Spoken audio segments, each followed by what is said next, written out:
Welcome to the Album Anniversary Podcast. Today's show is about Nice One by Catbite. It was released August 6th, 2021, and is celebrating a 5-year anniversary.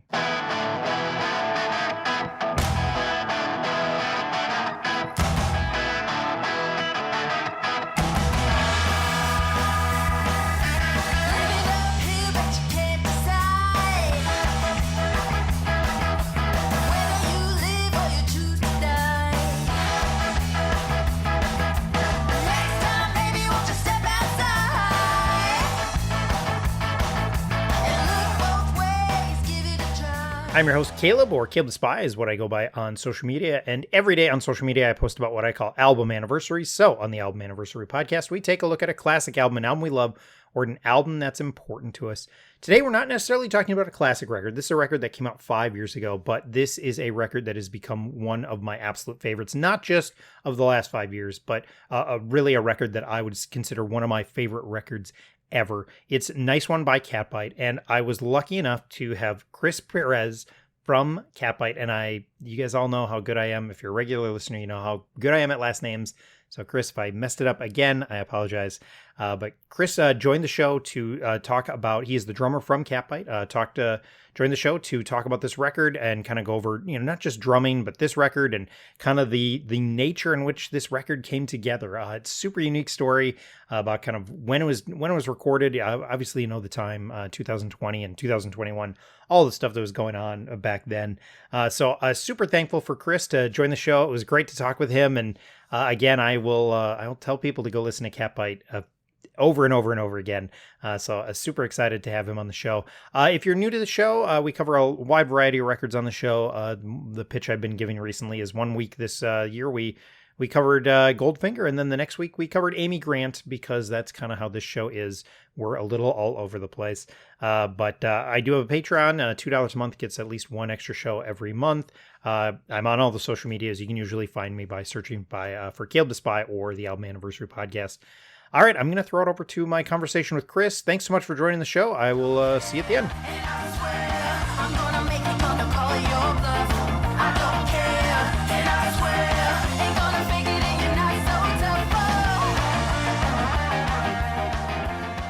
We want to welcome to the show Chris, Chris the drummer from Catbite.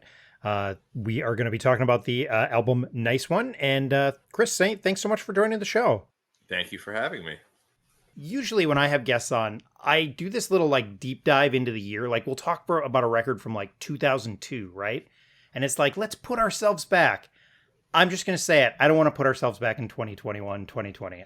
There's no need to revisit all of the chaos that was, and it's close enough. So I'm going to skip that segment just because we don't need news stories from 5 years ago, because I think they all feel a little too close to home right now currently. And honestly, I don't know if anybody wants to talk about 2020 all over again. So we're going to jump right into this record. This is Catbite's second full-length album. The first one came out in 2019. So only about 2 years between records. What was that album cycle like for you guys? Was it just hey, it's time to get back in the studio because strike while the iron's hot? Or was it COVID? Why the nowadays short album cycle between the two? A couple reasons. One, the first record, we were barely a band. We put it out very hastily because we didn't really anticipate much happening with either us or playing shows or touring. So we didn't put the attention to detail that I normally would have on the first record. And it is what it is. Someday I would very much like to remaster that. But so the first one kind of came out, and you could honestly debate, is it a full length, is it a long EP, because it's 10 songs but it's barely 20 something minutes. Sure. So the story with Nice One is the record that shouldn't have been. We did not have plans to record it. I'll try to be as quick as I can, concise as I can telling the story, but we initially had tickets to go to tour in Japan. And again, that was a crazy concept for us, being that we were only 2 years old. But that's essentially what was in the formative stages, was that we were going to go to Japan to tour. And we got as far as to buy tickets to the West Coast, because the plan was to go to the West Coast, play some shows, since we'd not done that before. and then from West Coast go to Japan. And we had tickets to go to LA because we were assuming we'd fly into LA, play some shows, go up to the Bay Area, and then fly out of the Bay Area. Now, COVID happened and everything shuts down. So we have these one-way tickets because we hadn't even had return flights yet. We were like, we'll just get flights out to the West Coast and we'll figure it out. So we got flights to the West Coast, and there was a producer named Davey Warsop who was more familiar with him than the rest of us. He was in a couple. He's a very lovely English fellow who was in a couple mod-ish, not really ska, but sort of that mod rocky kind of thing. One was called Suede Head, one was called Sharp Shock, and Tim had met him, and they kept in contact. So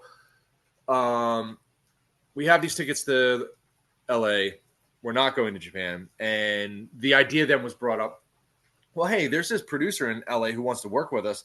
Should we just go to LA and record with him? And again, this was, I want to say like in June or July of 2020, which was like, in hindsight, we shouldn't have been.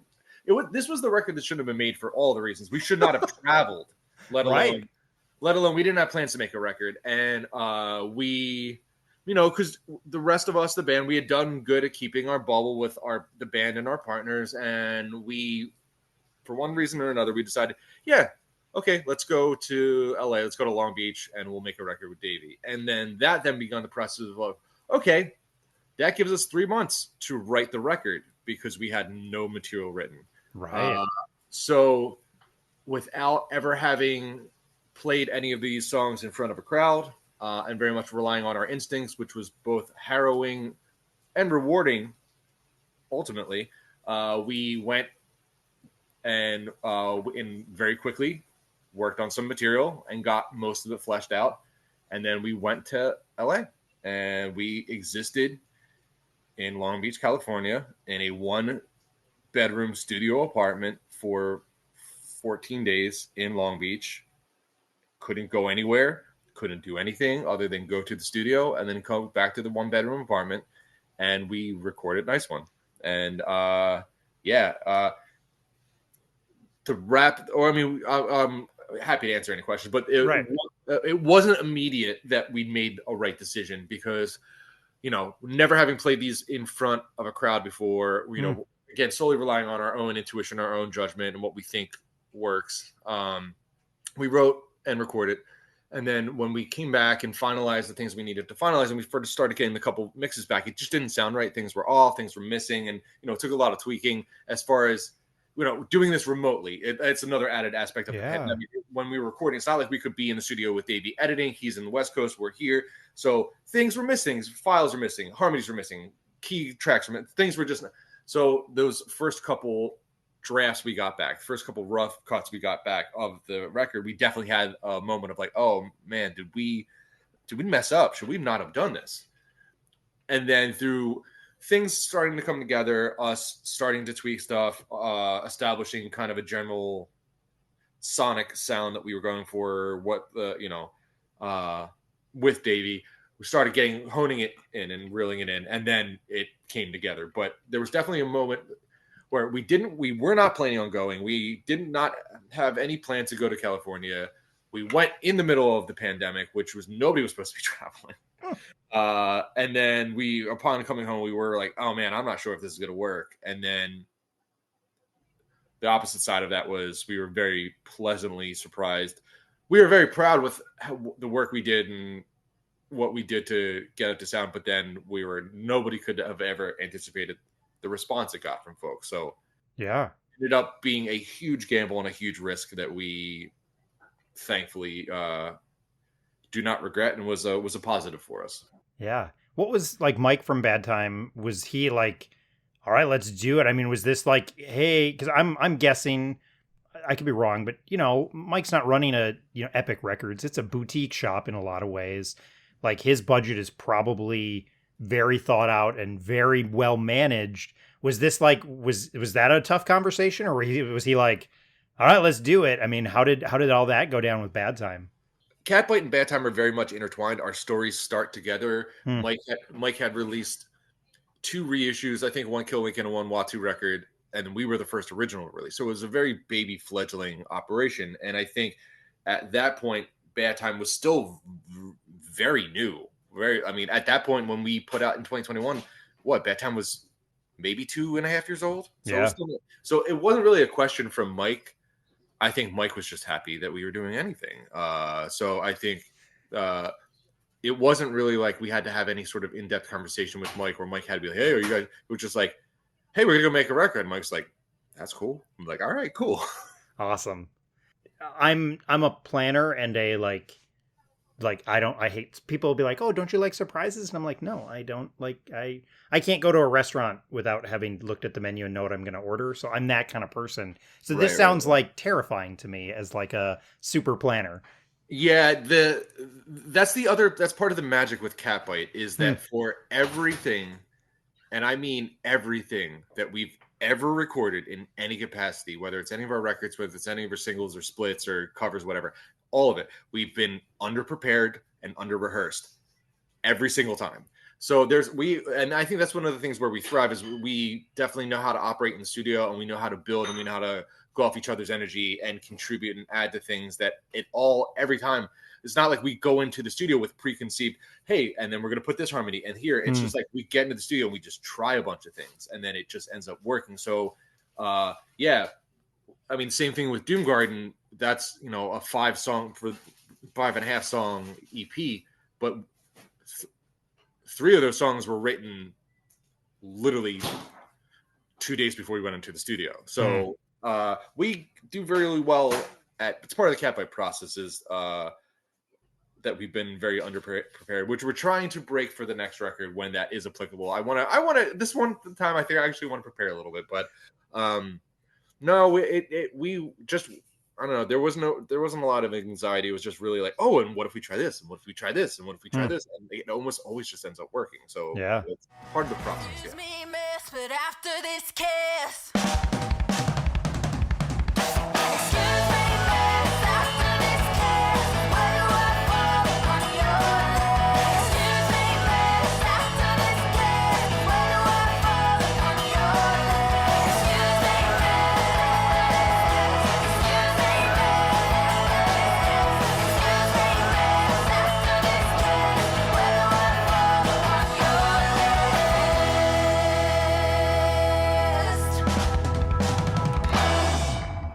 And then, so for when you guys you're saying like, hey, we got 3 months to write this, or even less, it sounds like, to kind of get ready. How do songs come together for Catbite? Like, is it? I'm assuming it's not just one writer. I have some reasons I'm making that assumption, but how does that whole process go for writing a song for you guys?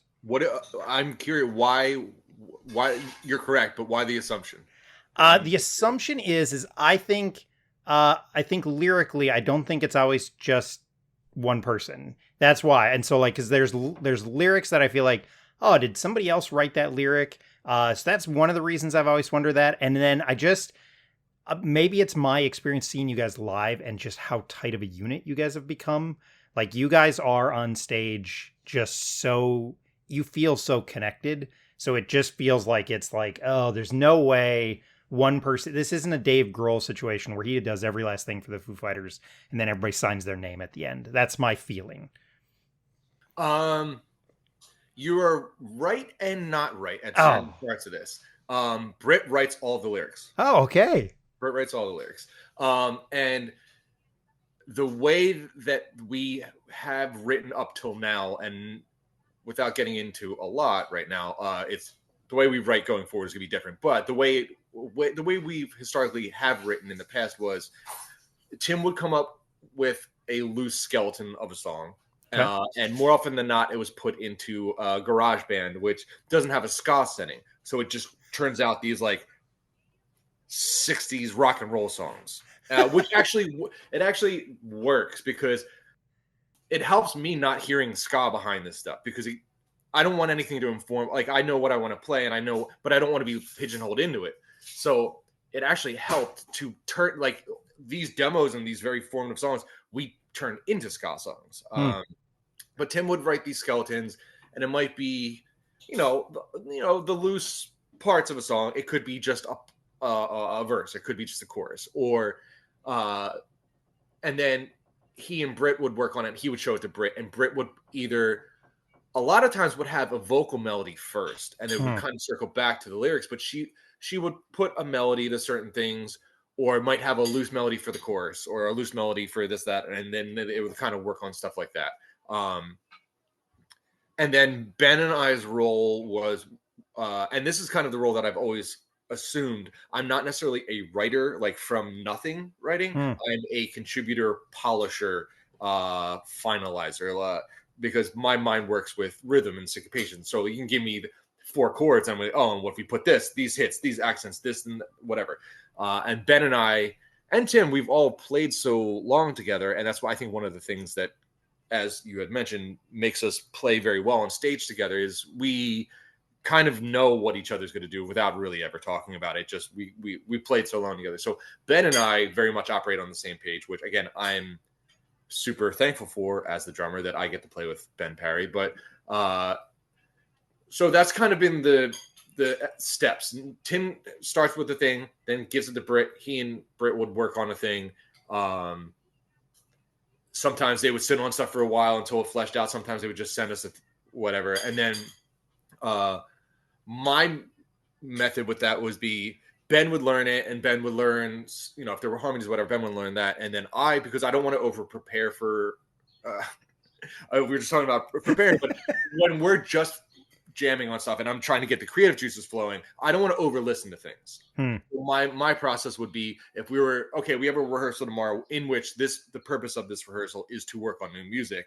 I would listen to whatever the ideas were, whatever the things we would be working with the next day. I would listen to it once, maybe twice the night before. So that way, when we got to the studio, and I would be like, okay, right, play the lick, play the chord. Oh, right, okay. And then I would get the tempo. And then I would start, and I would really want my body to naturally, okay, what is my body telling me I should do with these parts? Oh, an accent here, an accent here. And then naturally I would hear these things or feel these things really. And then Ben would start hearing it and catching it. And I like the way that those would very organically happen. But that's kind of the pipeline, Tim and Britt, and then Ben and I. And then that's kind of like, even then, a song could be maybe 60, 65% done. And it really doesn't start taking final shape until we're actually in the studio and harmonies and layers and keys and all of the things start happening. That's what really brings it all together. But that's been our writing process.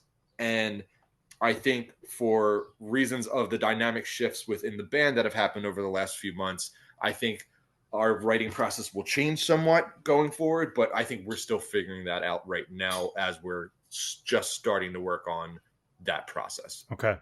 And was Esteban, because he did the keys on this, and I know he has not toured really, I think hardly at all on this record, since then. But was he out in LA with you guys, or was that kind of an after the fact, like kind of got back and started piecing things together? He was in LA. Esteban is in Portland now, but this was actually when he was still. I don't know if he had moved, but he was in LA. He was in LA, but did he break the travel rule too and flew down actually, there? No, Esteban was in LA and he was planning on moving to Portland, and he actually delayed it so he could be there when we were recording. Okay.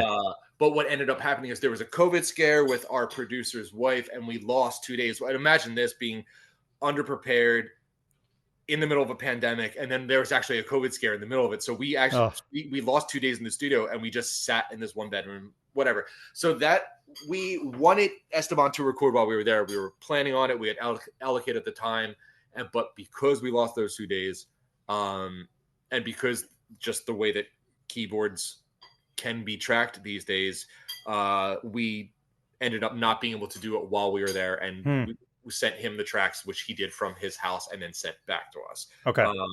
But he did come down and hang out a couple days and was there, it was very much like, hey, we're going to try to get you in, but time got away from us. Yeah. Okay.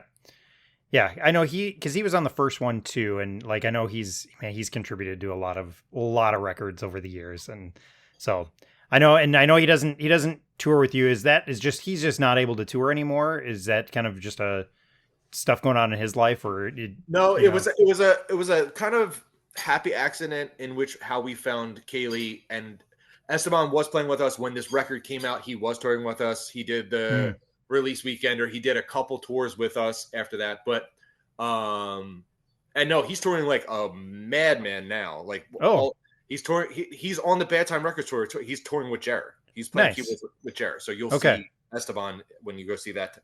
He's touring with Jerry. He's touring with his band Matamoska. He's touring with Out of Control Army. He tours it. He's just a machine. He'll tour with whomever.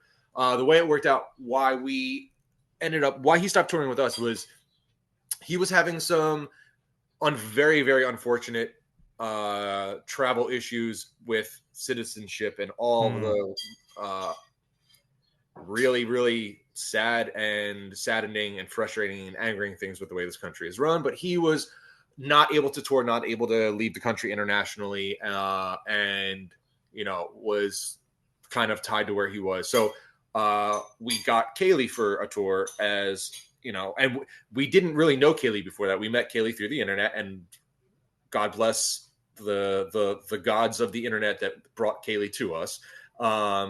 That we met Kaylee, and then Kaylee was able to tour with us. And then I think Esteban did do a couple other things with us. It's interesting. The very first Bad Time tour on the West Coast leg, Esteban did that tour with us. But what ended up happening, it was just very naturally, organically. Esteban lives in Portland. Kaylee lives in New York. So it was just way easier for us to do regional gigs, local gigs, where we're not flying somebody from Portland. So Kaylee started doing that. And then Kaylee started touring, and then it was just easier. And there was a good year, 2 years where we're trying to split it up and have Esteban do stuff on the West Coast and Kaylee do stuff on the East Coast. But then when it got time for us to start really planning 6 months, 9 months out in advance, and Kaylee's in New York, it was just, hey, like we have to, from a logistical standpoint, Kaylee just made sense. And I mean, we love Esteban. I just saw Esteban at the tour last week when Tim and I went there. It was great. I love getting to see Esteban every time I can. But I'm very happy that Esteban stays as busy as he possibly can. Yeah.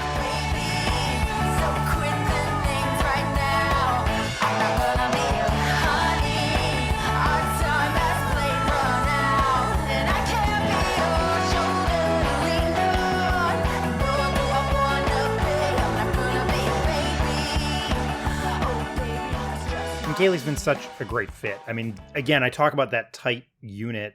Like when I've seen you guys, like they just fit in perfectly. I mean, it's amazing how much they've just, because I remember the first time I was like, oh, I know who that is, because I know the internet and I'm on Ska Twitter, and I was like, oh, that's great.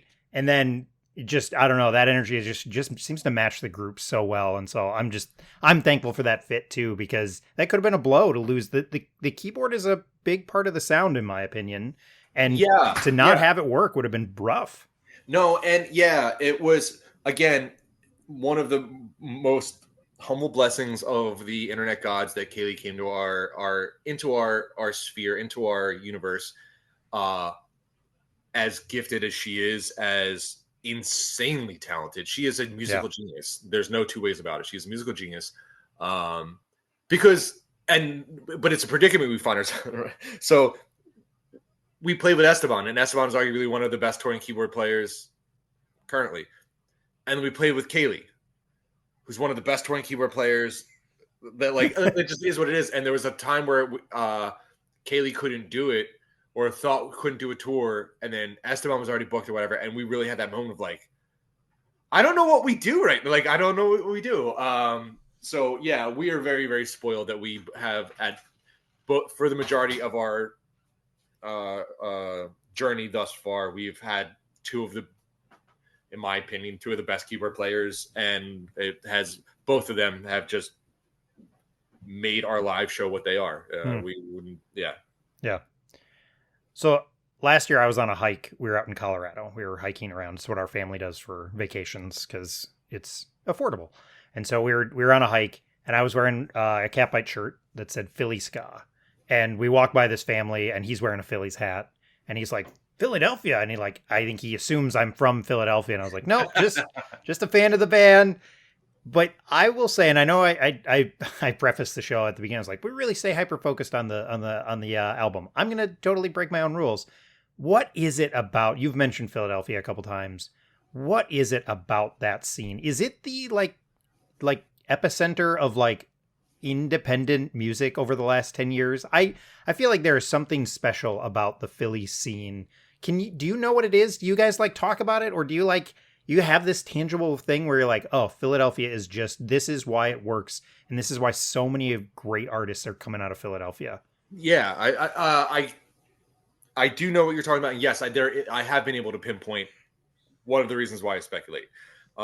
Yeah, and I think it still is. There was definitely a golden year for like 15 years ago where like if you looked between 10 and 15 years ago, if you looked at like a fest lineup, like Fest in Florida, Gainesville, like a third of the bands were from Philly. It was kind of nuts. And yeah, I think this is the reason that it is. So Philadelphia is a very blue collar, working class city. It's no BS. Very welcoming, very warm. We get a bad rap. Not really. It's kind of a deserved rap for our sports teams, but very, very welcoming, very friendly. But it's blue collar, working class. I think why so many bands come here is because, if you think about major metropolitan areas, if you want to be a band, if you want to be a part of a community, you want to be around a group of like-minded folks, people that stimulate the creative process, playing shows, community support, all that stuff. Now, I will preface this by saying I'm completely biased because I'm from Philadelphia. Okay? I understand that, and I accept that, and I own that. I'm from Philly, so it's my. But who would ever want to live in New York? That sounds horrible. It's horrible. Who wants to live in LA? It's horrible. Like Chicago maybe, but the winters, it's horrible. So if you think about major metropolitan areas and you think about bands, most musicians are not rich, right? So Philly is the most affordable at a third of the price of New York. That's still an hour and a half, 2 hours from New York. So what it's naturally going to bring working DIY, working class musicians who are not trying to pay New York prices because mommy and daddy are paying for it. They're working their 5 jobs to support their music career. So naturally, I think Philadelphia is where a lot of people land because it's not nearly as expensive. There's a lot of affordable housing. And it also, again, unlike New York, you can get pretty much from one part of the city to the other in like 20 minutes on public trans. So it's a lot more amenable for working musicians than some of the bigger cities. We recently on the show, we were talking about Bon Iver, and we had this classism like conversation, and like there were so many of those early 2000 bands that came out of New York, and like the Strokes, and I'm totally blanking on it, but there's kind of that whole scene. And the guest I had on was just like, yeah, I don't know, there's something about like, I was raised on working class musicians, and some of that stuff really turns me off. And so I was like, oh, this really fits in with that idea of like Philly being a working class town, and it's gonna feel different. Because I think there's something about so many of those, the Menzingers came out of Philadelphia. That's a huge one for me. They're a huge one, but there's so many, Tiger's Jaw, like there's so many just great. I mean, you could go on for hours. You're right. The Fest lineup for a while was like half Philly bands, and it's incredible. If you looked at like a Fest poster from like 2009 through like 2012, it's just, yeah. You're like, yes, Philly. Like it was a wild time. It was a wild time. All right, I had to get that out of the way. So let's pivot back to this record. So this comes out, and then like in July of 2021, I found that there was like NPR World Cafe podcast picked up like a little concert series that you did. You guys got a review by Anthony Fantano. Like we were talking beforehand. I don't know if we were recording. Jeff Rosenstock's Ska Dream comes out. Like Ska is just having this moment. What were you guys' feelings after this came out and just kind of riding that wave? Did it feel like that, or did it feel like, oh, this is just what it is and we're just going to keep on working? No, there was definitely, I think, some recognition of stuff happening in the moment, and definitely more of it now in hindsight. And I think that it was a perfect storm of the younger generation getting into this music without there being the stigma of it being corny or for dorks. More bands doing it, and more of an awareness, and more so simultaneously to the younger generation getting into it. The older generation who kind of grew up with it, who might have distanced themselves from it, were then coming back to me like, oh, I remember this. Oh, yeah, I remember this. And then the other part of that was post-pandemic bubble, people were just itching to be outside, to be in any sort of communal setting, particularly in a niche communal setting like the ska community is. So I think all those things were happening, and I think it was definitely noticeable, particularly on like the first Bad Time tour, where we're just like, I think the Bad Time tour was like the first time where, like, we did a bunch of support tours and it was great, whether it was Gaslight or Jeff playing these big rooms, but the Bad Time tour was all of our peers and all of our friends playing these shows, and a lot of times in these cities we were playing shows at the same venues that the bands we grew up listening to were playing, and that was the first indicator. We're like, whoa, this isn't just like the VFW hall, this isn't just like 200 capacity local dive bar. We're like, no, this is like Underground Arts in Philly, this is St. Andrews in Detroit, this is like the places where you would still go to a show and grow up going to shows. And that's when we're kind of like, wow, there's a like, we sold out our Philly show, and by we I mean collectively the Bad Time tour sold out the Philly show, and then like Watu being from Detroit saw that. Like, those shows were like, wow, this is bigger than, like, just noticing the average tick from, we've all been in this scene for so long. Like, oh, there's the tangible, there's more people here. There's a lot more people here. Yeah, the Bad Time show in Minneapolis that's coming up this summer, they upgraded the room because they sold out. And they're like, oh, well, we can move it over to I think they're moving it to the Fine Line. It's like, they just that. I think it still is going strong, which is pretty amazing. That this scene, I don't think it's going to get 90s level, and I frankly don't know if a lot of us want it to. There's a weird dynamic of, do I want it to hit it where, it's on mainstream radio all over again? Maybe, but like I'm very thankful that the scene has kind of found a resurgence and found a like stability almost, because I feel like it's stable, and I can expect new ska records every year, which, there was a while there where you got one and you'd kind of be like, oh, look at that, I haven't seen a ska record in 3 years, from a band I know. And now there's a strength to this scene, which I love. Yeah, there were the dark years of like, it's like pretty much 2008, 2009, right up to like 2016 was really dark. You're like, yeah, man, the people who are here really love this. This is, oh man. But yeah, I was in ska bands and playing shows and going to shows at that time, and I think that's what I mean. That like, there's a difference of like, oh, okay, the dark times of ska and still going to shows, and then still playing your hometown show, and then when that tour was, became very evident that was like, oh, this is like more widespread than just like whatever towns we're from. Okay, there's like people are listening right now, which is, but no, I think to very succinctly answer that, I think you're right. I don't think there would ever be what one could quantify as a fourth wave, nor would I want it. But I just don't think, even if you can remove yourself from the philosophical debate of do we not want to, I don't think it's possible. Yeah, music's not consumed the same way. Radio's not in the collective conscience of how it was before the internet, where there was just a radio, and even if you weren't familiar with a certain kind of music, just by proxy of the radio, everybody was hearing certain things, even if you didn't like it. So it's just, I don't think it's consumed the same way or has the same effect or whatever for it to be as heightened as it was in the 90s.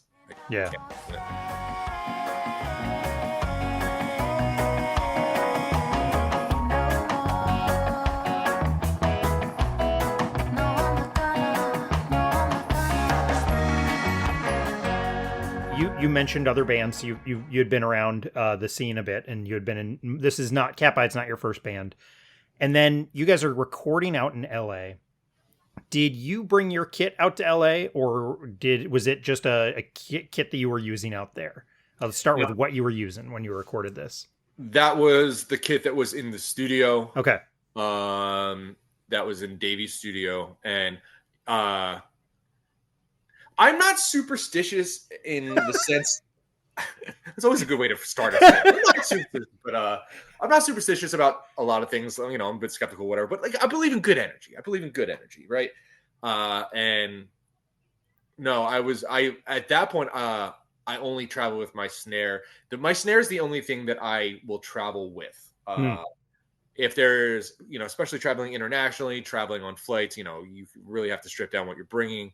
And my snare is my baby. That's my personal sound. Like cymbals, I will play whatever I can. Obviously I have mine, but like I'm not really particular. And kind of the same goes with drums. Even although this day and age, I'm getting a little bit more particular about drums, and not necessarily about my drums. I just want drums to work.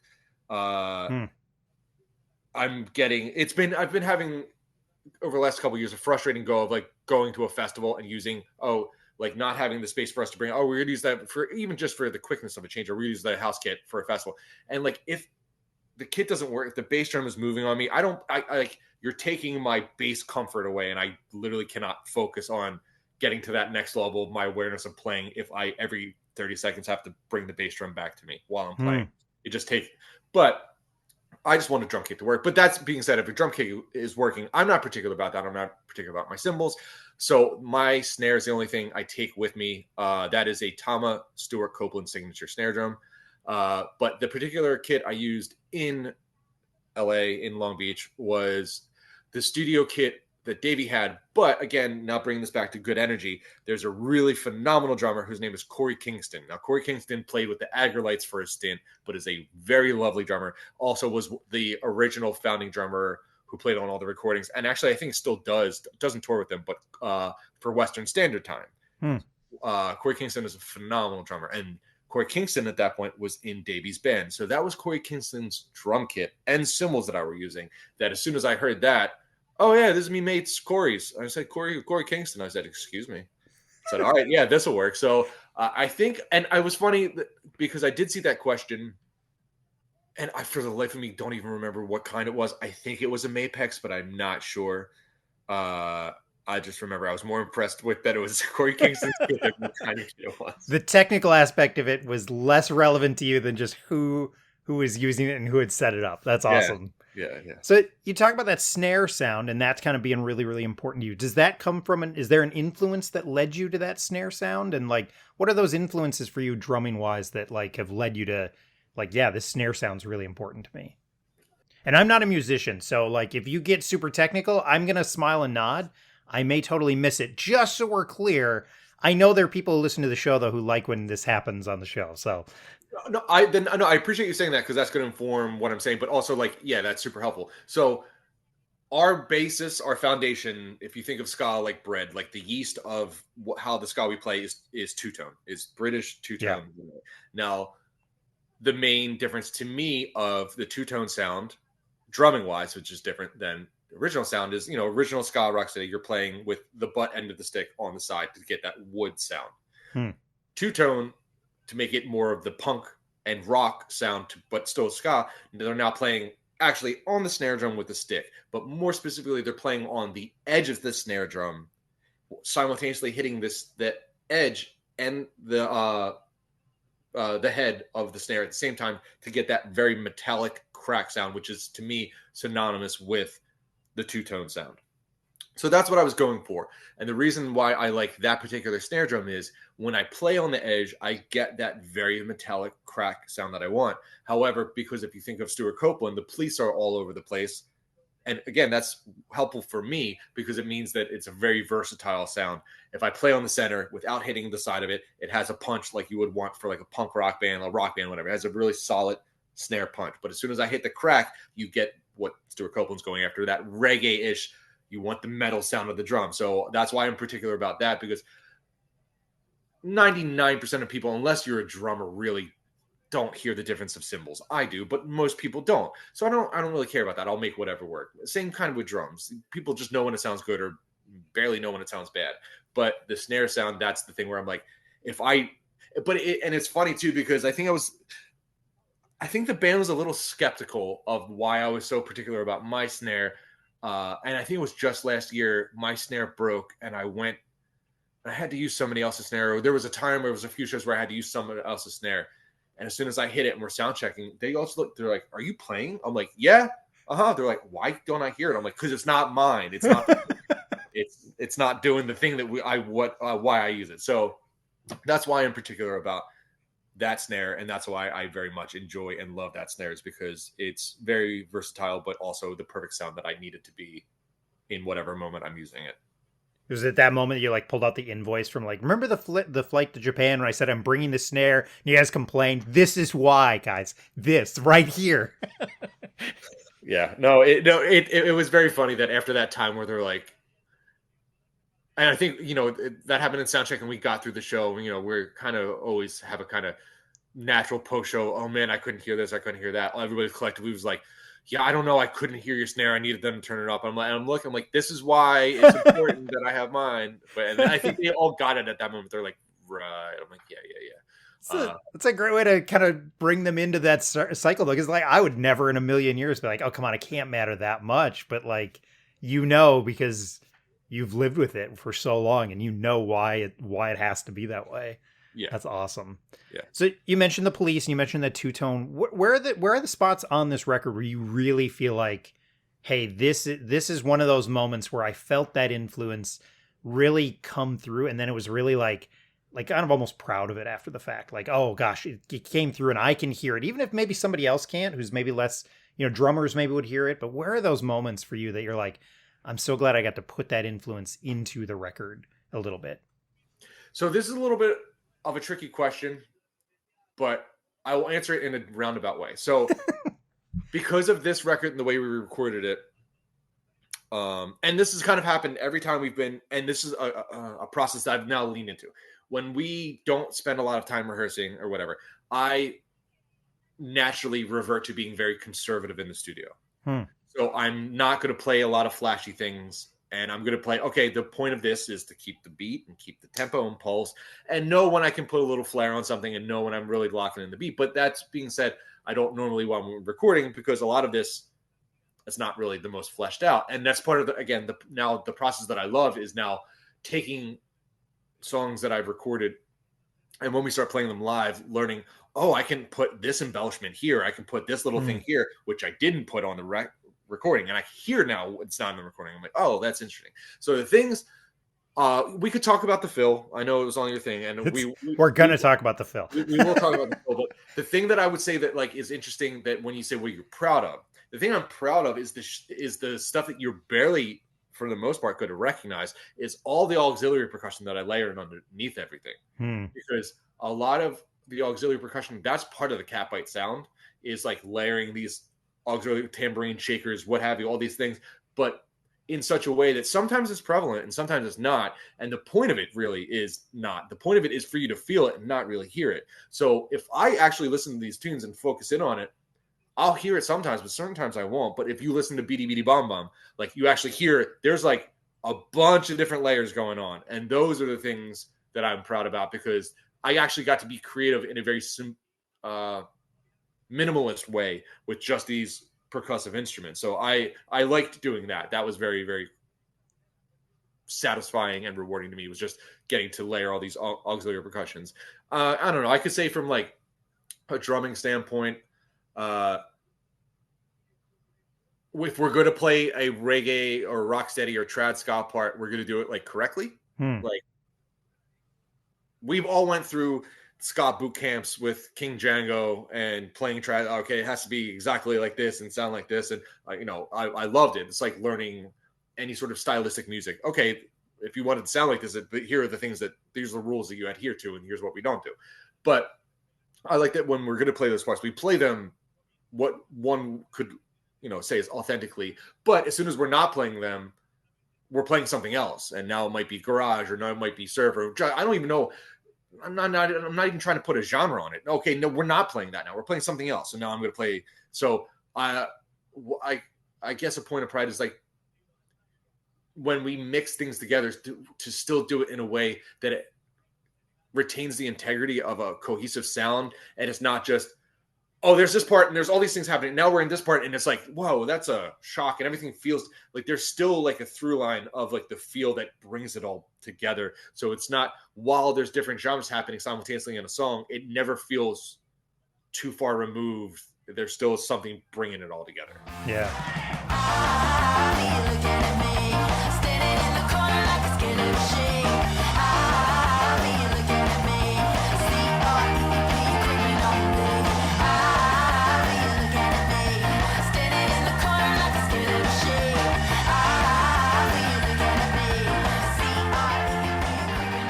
I love that. I love the cat bite sound because, like, you know it. You've been in the scene, right? You say ska, and people that they think of the corny stuff from the '90s, or they go, "Oh, you must love trumpet," you know. And I'm like, actually, my favorite ska band right now is they don't have a horn player. Now, there's horns on the record, but they don't have a horn player in their usual set, and I think that really throws people off. I think people are like, "Well, what do you mean?" And so, like, you know, and it's like, well, I don't even know. I've had a hard time describing it. Of just like, yep, it's the walking bass lines, it's the way the drum sounds, it's the, you know, the upstrokes are there, and all those things. But like, is that like a sense of pride for you guys too? That it's like, hey, we have taken this and we have made this our sound, because it is so. When I hear it, I know it, but I have a hard time describing it. Yeah, the way that I mean, maybe this will help if the way you think about it. This is the way we thought about it. We took the horns out and replaced it with vocals. It's harmonies. Oh, yeah. The harmonies are sonically, like if you think about like where things take up room, take up space, the harmonies are taking up the space of the horns. In like not in the exact same way that you would a horn, but in the supplementary rounding out a sound, adding color, adding texture, adding other elements to it. Our harmonies are that's the role of them, is to take up the space and or to contribute musically to what the song is in a way a horn was, but we're now using a voice. So I mean, I think that is part of our sound, is the no horns, and is harmony driven. But no, it is very funny when people, you know, one, it's very interesting, the different gradients of people knowing ska. So, you know, the average person, oh, what kind of band you play in? And I'm like, all right, here we go. In a ska band, you know, you have the what's that? Oh, okay, all right, that's where we're at. It's fast reggae. Oh, okay, and then let's move on. But you know, like, oh, ska band. What do you mean, like No Doubt and Sublime? Yeah, No Doubt and Sublime, sure. Okay, now we get a little deeper. Oh, you mean like Real Big Fish, Money Ball? Yeah, like Real Big Fish, Money Balls, and Less Than Jake. Yeah. Oh, so you got horns? No horns. How can you be a ska? Okay, all right, you're all the way at the bottom of the well of the understanding, but. You know, and you know, it comes up often that how can you play ska without horns? But and I kind of just thought about this when you describing your own you know, experiences and saying, oh, my favorite ska band doesn't have. No, think about jazz music, right? Think about bebop. Yeah, horns play jazz, right? Horns play bebop, but you don't need a horn to play bebop. You play it with a guitar or a piano, or you don't need it. Yeah, it's the style. It's not the instrumentation. Yeah, you can the ska scene. We can smell our own. The way you described the descending into ska bands, the way you started with, I knew the bands you were going to start with. You were going to start with No Doubt and Sublime, and then your next level was going to be the Mighty Mighty Boss Tones and Real Big Fish. I was like, I know where he's going with this. It's like we've all said it 1,000 times. Like, all right, I've had this conversation with coworkers and family members. That's one of the reasons why, like, when people ask, where do you love to travel? Where do you like to go? Where have your favorite place? You know, I love the short answer. I love everywhere. I want to go all the places. But that being said, one of the things that I love about the UK is that is completely removed. And that's what I love. You know, for most folks, if you meet a person over 50 and you say, oh, we play ska music, they're looking at you like, what are you talking about? And then the older that they get, they have no idea. But because it was so popular, and not only was it popular, it was a part of their culture for so almost every person up to like 65, 70, you know, and we were like, oh, what kind of music you play in the UK? What kind of music you play? Ska. Oh, I love ska music. You're like, great. Oh, I don't have to do work today. That's so great. You already know what we're talking about. Lovely. Yeah, no, we love two-tone. Yeah, specials. Yeah, we love them. Yeah, so yeah. it's so much. It cuts the conversation by a lot because they already know what we're talking about. Yeah, it warms your heart when you say ska and like they don't make that jump right to those two and they like go to something else and you're just like, oh, my people. That's how I always feel. It's like, yeah. All right, so let's get to the drum fill. Like, excuse me, miss, I will say it. I remember hearing it before the record coming out because it was a single. I think the video was out before the album came out. And I remember hearing it and just being like, well, this is going to be a hit. And I'll say it. So this is well, here, I'm going to circle back to the drum fill. When this album came out, I was on a hike. I've mentioned hiking twice now. I don't know if I've ever mentioned hiking on the show, but here we are. We're on a hike, and That's we good. are That should be the new. That should be like the new hiking in ska. hiking in ska. Yeah. Ska and hiking. But the album came out, and we had no cell phone coverage. But on this hike, we were at the highest elevation in the state park that we were at.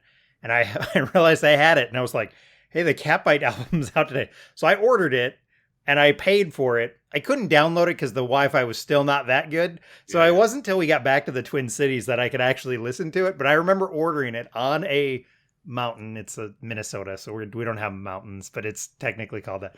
So I remember that. Then when you guys put it out on CD, I bought it on CD.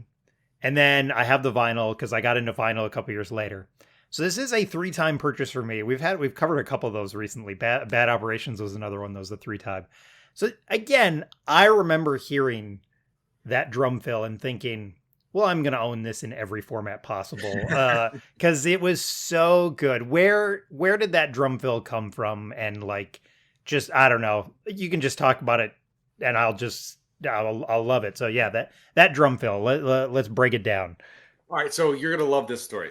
So particularly because you said, where does it come from, right? Firstly, let me touch on the fact that I didn't, again, the running theme, and we're coming back, particularly talking about this record, but the band in general, were completely underprepared. So when we're doing this song and we, had rehearsed it, like I didn't really have a specified fill. Like I didn't get there. I'm like, oh, I'm going to rip something here. I don't know what it is, but I'm going to do it. So when we got to tracking it in the studio, I did a couple things, okay, let me try this.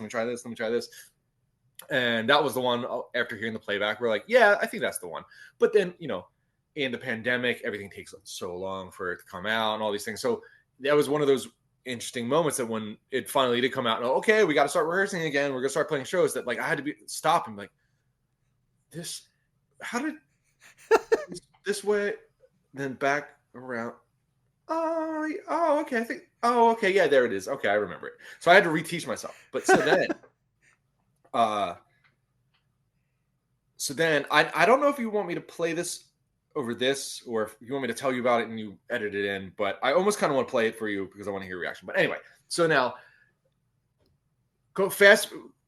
going back in time, hopping into the DeLorean a few years before this. Tim and Ben and I, how I met Tim and Ben was playing with this our wonderful friend Sammy K. And Sammy K was out of New York, played in a bunch of bands, and at this point was doing his own solo thing. They needed a drummer. I got the gig through some mutual friends, and that's how I met Sammy. But also, it's how I met Ben and Tim. Even though we lived in the same city, I knew who the Snails were, their old band, and I didn't know who they were. So I met them, and we go on tour, and we do the whole thing. And I met them, we all became friends, and that's kind of where our story starts. That like. That's how long we've been playing together, but that's really, we hopped in the van for 3 months out after not knowing any of them and not knowing Sammy. And then for 3 months toured the entire country, Canada and Europe. And so now we jump forward a little bit after that was 2014. Now it's 2017 and Sammy asks me to record a record. It's not a ska record. He's done playing ska. That tour that we did was his last ska tour. He's doing rock and roll, which he still does. It's great. It's like that indie Americana, hold steady, that sort of kind of rock and roll stuff. And he booked this recording session with Pete from the Bouncing Souls at Pete's studio, Little Eden in Asbury Park. Said, hey, we're recording with Pete this day. And I said, yeah, cool. Count me in. And, very much like a test, I crammed all the material, wrote myself all the notes, learned it, and went and recorded it. I think I might have played one show or 2 shows. And then out of mind, like cramming it, went in quick, went out quick, forgot about it. And then a friend of mine, Dan, who is the drummer for this band, Stuck Lucky, great band. Who's the other band? I might have confused this band. I always get those two confused, which it doesn't matter. Dan's a great dude, based out of Chicago. Now he's he's playing with Sammy, and Sammy is doing at Fest maybe 3 or 4 years ago. The record that I recorded, it's in its entirety. He's playing this at Fest. So Dan texted me and said, hey man, this one song, hey, like the form is really weird. Like the first time it's like 6 bars and the second time it's like 9 bars. And like, what are you thinking? Or like, how do you count this? All that stuff. And I was like, dude, I can guarantee you, however that ended up was a mistake. and they just kept it in because we didn't record a vocal. So I'm like, whatever you're learning, like, sorry, dude, I can't, like, however it ended up on the record, I don't really remember. I'm sure it was a mistake and there's extra bars in there, but kind of gives it its charm. So then, because he was asking me about this one song in particular, and now I'm like, oh man, I haven't thought about this in years. So I'm listening to this one song, the one song in particular that he sent me. So this is where this song comes in. And there's a break in this song. And the first time I heard it, again, after I haven't, upon recording it, nothing about in many years, my jaw hit the floor. Let me know if you can hear this.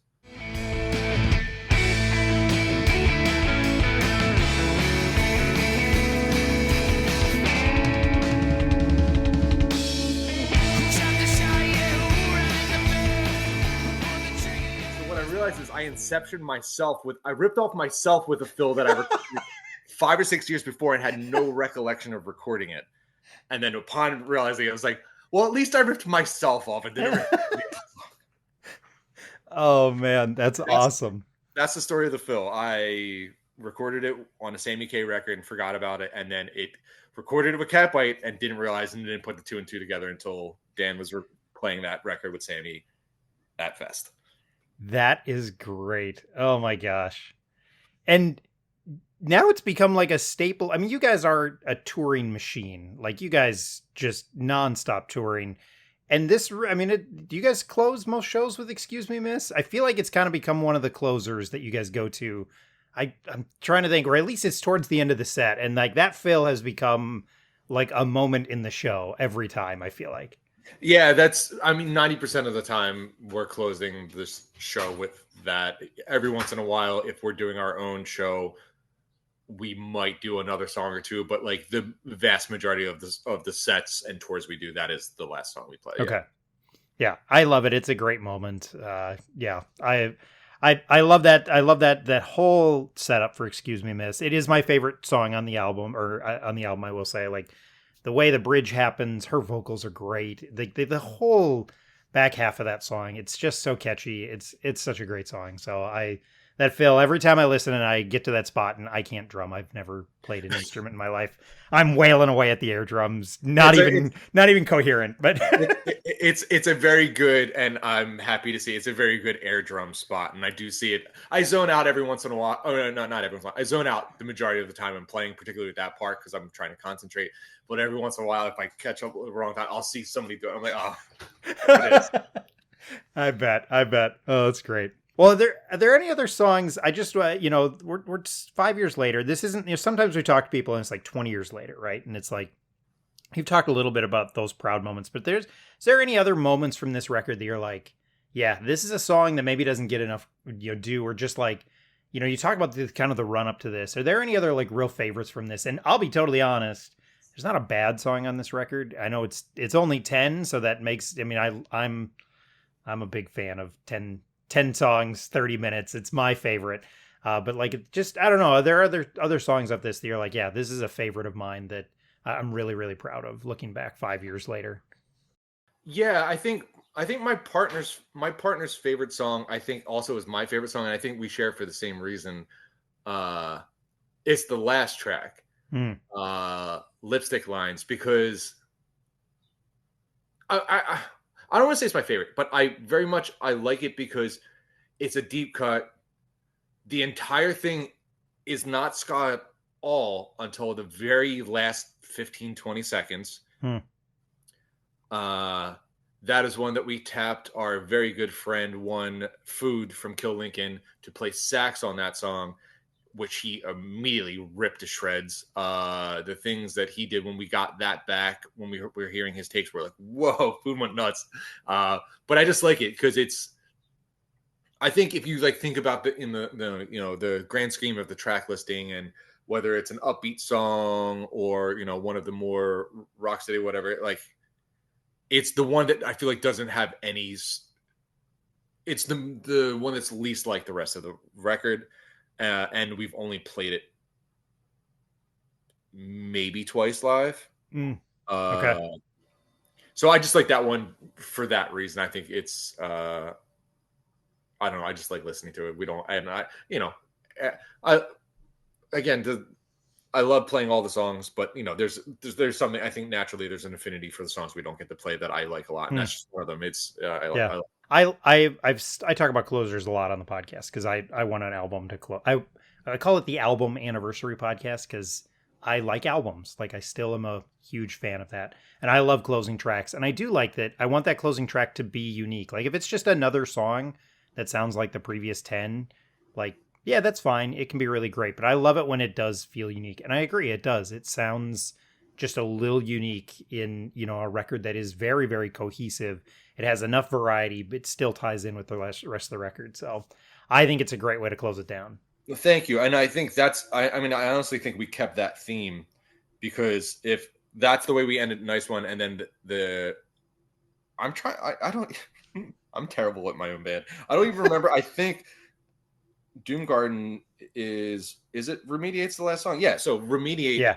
It's not even there's no ska at all. It's not a ska song. So Right. I think that's kind of a theme that we've been doing and leaning into over the last couple of years is like putting the one outlier or the one that's one of these things is not like the other to be last. So it is kind of like that. Hey, if you listen all the way through this, here's something completely different. Right. Yeah, absolutely. And I think that's, I don't know. I like that as a closing track. I want it to feel something, whether it's in a big epic closer or it's just it has that uniqueness. There's something about, a lot of I think bands used to put their best song last. Like that used to be a thing. Like in, the whole album in general has gone away, and I totally understand the mechanics of the music industry now. I don't fault anybody for not putting out albums every year the way we all used to. All those bands did in the 90s, but I totally get it. So, but I love that it's got some punch at the end. The thing these days, and you'll notice is I don't know if you've picked this up, but I'm interested if you see this going forward, is like the way that the current model is and has been for the last long time is track 3. Track 3 is the biggest single. Almost every band is like whatever is they're expecting to be the biggest single, whatever will be the third track of every record. Almost every one of them. I'll have to keep an eye out for it. I'm just so excited when we get like full records, like, and it's not like, and I don't, I am never going to like disparage a band for doing it. Like, but the whole waterfall thing where it's like a single, it's like, oh, we put out 10 singles over the last 2 years, and now here's an album, and it's just those 10 singles. And I totally get it why the economics of it requires it. But I do love, like, yeah, I love getting back. I'll have to keep an eye out for the. So did you guys do that? Was Put 'Em Away? You're the one you were expecting off of Doom Garden to be the one? No, so that one it's funny because it's adhering to the rule, even though we didn't intend it to. We thought Diane Denver was because it very similarly to Excuse Me Miss, it's very the anthemic pop arena-ness of it. Yeah. But it was such a strong song that we're like, oh, there's kind of no better way to open a record than just with those. But so I think we Put 'Em Away was a very, very melodic poppy song, and so we put it there. But we were still anticipating Diane Denver, which is we're so proud. We love that song. But I think Put 'Em Away has been the one that's got the most response. But also, if you look at Nice One, what is track 3 on Nice One? Right. Excuse Me Miss. So yeah. And so I could gush. My coworker, and I told him about this, and he's like, "Don't fanboy out." And I'm like, "We'll see how I do." I will say, Britt's lyrics on Doom Garden, or not her lyrics, her vocal performance on Doom Garden.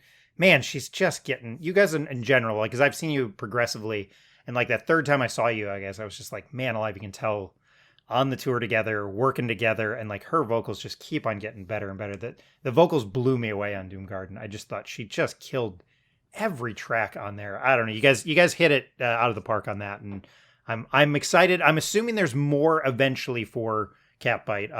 I'm guessing it's going to be a bit because I'm touring RX Bandits. RX Bandits is the big tour this year. What are the things that you guys got going on this year outside of that tour? RX Bandits is the next thing that we have that is a big tour, but also sidebar. RX Bandits are my favorite band ever, so it's a bucket list for me getting to tour with my favorite band, and not only tour with my favorite band who is touring my favorite record. What a wild time! So that's bucket list stuff for me. Then we do another 3-week-ish tour that starts out on the West Coast and works our way south, and then back around with Cheek Face, and that'll be August into September, and then we do Supernova Ska Festival in September. And then we go back to Gainesville, Florida for Fest in October, immediately followed by the Flogging Molly Salty Dog Cruise at the end of October. We're doing one right after another. And then I did a couple gigs with Kaylee with her band K-Moy over the last couple months, which was nice to learn some new material, do some stuff with her, which was extremely challenging, and I loved every second of it. And then both she and I will be playing with we have two separate weekenders of gigs. We're playing with Ben Basile from Big D and the Kids Table. He recently last year put out a record called Benergy, really, really rad traditional ska reggae rocksteady tune, which comprises of a lot of the folks from Big D. And normally playing with Ben is their drummer, Alex Brander, who is a friend of mine and is a phenomenal drummer. I love getting to watch him play. So when Ben asked me to sub some gigs for Alex because he can't be there, I was very honored. So I'll be doing that in the midst of all of that. And then hopefully somewhere in there towards the fall, end of the year, we'll start the formal process of professionally demoing, getting to the studio to like record some demos to, start the process of it. We're at the point where we actually have to record professional demos because we want to see what our process is like before we actually go into another studio to record the actual record. So hopefully we'll get some good quality demos done by the end of this year at some point. I love it. I'll take anything I can get. Take your time. I'm not going anywhere. You guys have sold me forever, so I am just glad to hear you're busy and you guys can work in some more stuff. I'm very, very thankful for this band. I'm very, very thankful for that Bad Time compilation because that was my introduction to you guys.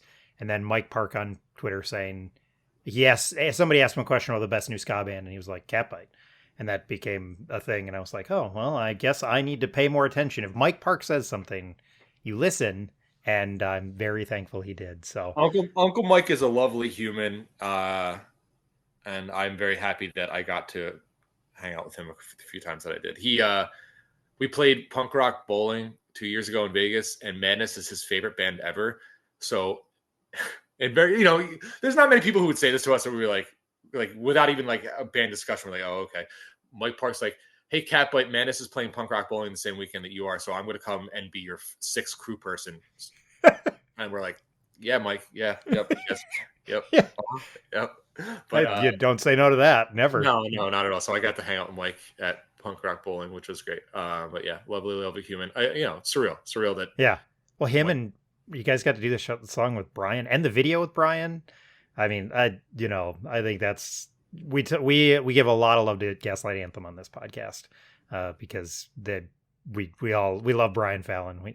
Makes me nostalgic for stuff I was not alive for. I'm always amazed when bands can do that. I'm like, I don't like old cars, but when Brian starts singing, I want to go work on an old car. What's going on here?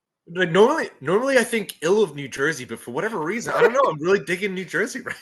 Why? I live, it's really humid out, but I'm putting on this leather jacket, dang it. And I am going to walk around. It doesn't matter. I'm like 1,500 miles from the closest boardwalk, but I don't know. Boardwalks have a strange appeal to me. It is so it. Oh my gosh. I love it. Oh, well, Chris, I don't want to take up too much of your time. I really, really appreciate getting to talk about this record again. This means a ton to me. I'm so excited to see you guys coming through town again soon. And thanks so much. And Catbite can be found on all the social medias. You guys are out there. It's pretty easy to find. There's a website. So if you're interested in learning more about this band, you've stumbled across my show, I've talked about you guys a lot. So I'm sure regular listeners are like, yeah, we know Caleb. We know how to find Catbite. But I would just encourage people, go check out the record. And yeah, go check out all the records, and I'm excited for more. So thank you so much for hanging out for a little bit, Chris. I really appreciate it. Thank you for having me. It has been a pleasure. Thank you for listening. Thank you for the support. And yeah, final note, we live in a very, very trying time for all the reasons. So without prattling on and on to the folks out there listening. If there's a band that you like, go support them. Support them however you can support them. Go to their show, buy a ticket, buy a shirt. That's the only way we're able to do this. So yeah, support the music you like. Take care of the people that you care about. Awesome. Thanks, Chris. You got it.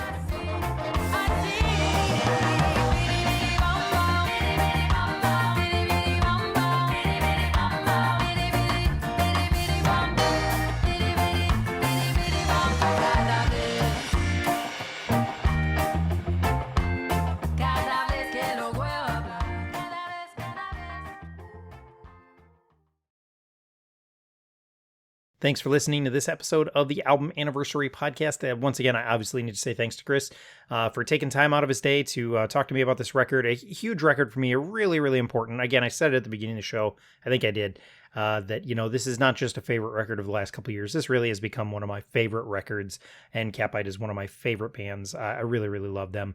I did fanboy out just a little bit at the end. I'm so sorry, everyone. I couldn't keep myself. I don't know if we were recording at that point. We'll see if that makes the show. Anyway, I did do that. Thanks so much for listening.